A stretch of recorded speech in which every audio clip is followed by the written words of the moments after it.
बिस्मिल्लाहिर्रहमानिर्रहीम। अस्सलामुअलैकुम।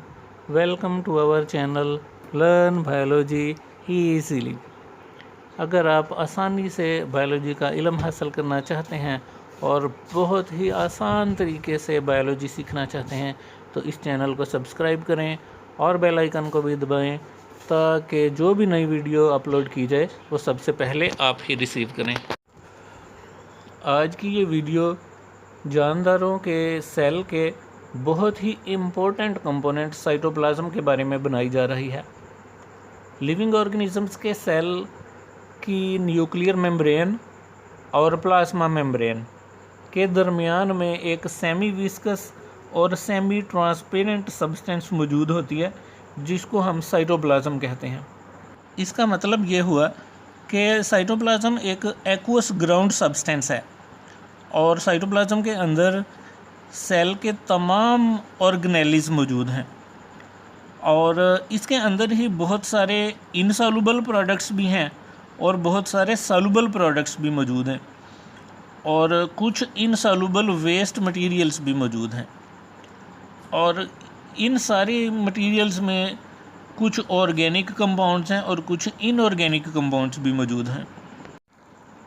तो आइए देखते हैं सेल के साइटोप्लाज्म के अंदर कौन कौन सी सब्सटेंसेस मौजूद हैं। साइटोप्लाज्म का सबसे पहला पार्ट साइटोसोल है। साइटोसोल हम साइटोप्लाज्म के लिक्विड पार्ट को कहते हैं या साइटोप्लाज्म के सॉल्युबल पार्ट को साइटोसोल कहा जाता है। नंबर 2 इसमें आता है इंक्लूजन्स। साइटोप्लाज्म का दूसरा पार्ट इंक्लूजन्स है। इंक्लूजन्स का मतलब ये है कि इनसॉल्युबल वेस्ट मटेरियल्स जो साइटोप्लाज्म के अंदर मौजूद हैं वो इंक्लूजन्स में शुमार होते हैं और इसके अलावा जितने भी स्टोरेज प्रोडक्ट्स हैं जो साइटोप्लाज्म में स्टोर करने के लिए रखे हुए हैं वो सारे इंक्लूजन्स हैं। नंबर 3 पे सेल के अंदर बहुत सारे ऑर्गेनेलीज हैं जो साइटोप्लाज्म के अंदर मौजूद हैं। उनमें mitochondria, ribosomes, Golgi bodies, lysosomes और इस तरह के और बहुत सारे ऑर्गेनेलीज जितने भी सेल के अंदर मौजूद हैं वो सारे साइटोप्लाज्म में ही पाए जाते हैं। वीडियो को स्किप किए बगैर एंड तक देखिएगा। साइटोप्लाज्म का चौथा कंपोनेंट है सॉल्यूशंस। लिविंग ऑर्गेनिजम्स को अपनी लाइफ के प्रोसेसेस को सर अंजाम देने के लिए मुख्तलिफ़ किस्म के मालिक्यूल्स की ज़रूरत होती है। इन मालिक्यूल्स को फंडामेंटल मालिक्यूल्स ऑफ लाइफ कहा जाता है। ये जो मालिक्यूल्स हैं ये जानदारों के सेल के साइटोप्लाज्म के अंदर सॉल्यूशंस की फॉर्म में मौजूद होते हैं। सॉल्यूशंस की 2 टाइप्स हैं। कुछ सॉल्यूशंस ऐसे होते हैं जिनको हम कहते हैं ट्रू सॉल्यूशंस और कुछ सॉल्यूशंस को हम कोलाइडल सॉल्यूशंस कहते हैं।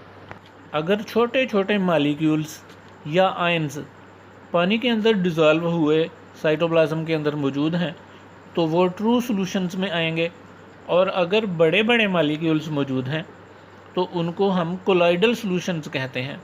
कोलाइडल सॉल्यूशंस की 2 टाइप्स हैं। अगर कोलाइडल सॉल्यूशन नॉन विस्कस है तो उसको सोल कहा जाता है और अगर कोलाइडल सॉल्यूशन विस्कस है तो उसको जेल कहा जाता है।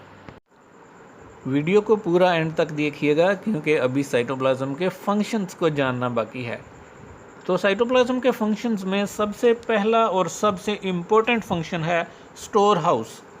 साइटोप्लाज्म ज़िंदगी के वाइटल केमिकल्स के लिए स्टोर हाउस का काम करता है।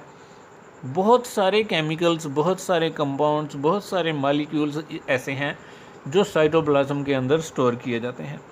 नंबर 2 पे साइटोप्लाज्म के अंदर लाइफ को एनर्जी प्रोवाइड करने वाला एक बहुत ही इम्पोर्टेंट प्रोसेस ग्लाइकोलाइसिस साइटोप्लाज्म के अंदर वकूअ पज़ीर होता है।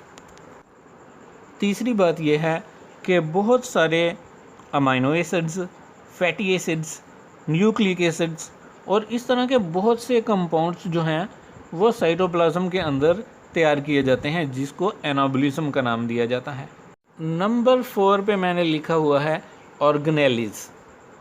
साइटोप्लाज्म के अंदर सेल के तमाम ऑर्गेनेलीज मौजूद होते हैं जैसे endoplasmic reticulum, mitochondria, ribosomes, Golgi apparatus, nucleus, plastids, ribosomes, lysosomes, centrioles और तमाम ऑर्गेनेलिज सेल के साइटोप्लाज्म के अंदर मौजूद होते हैं। आखिरी बात यह है कि सेल की शेप को मेंटेन करने के लिए और सेल के मुख्तलिफ ऑर्गेनेलिज की मूवमेंट में हेल्प करने के लिए साइटोप्लाज्म में साइटोस्केलेटन मौजूद है।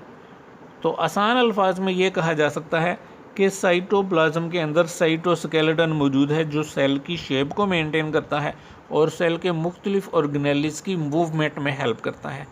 तो ये थी हमारी आज की वीडियो। इसी तरह बायोलॉजी के इल्म को आसानी से हासिल करने के लिए देखते रहिए हमारा चैनल लर्न बायोलॉजी ईज़िली।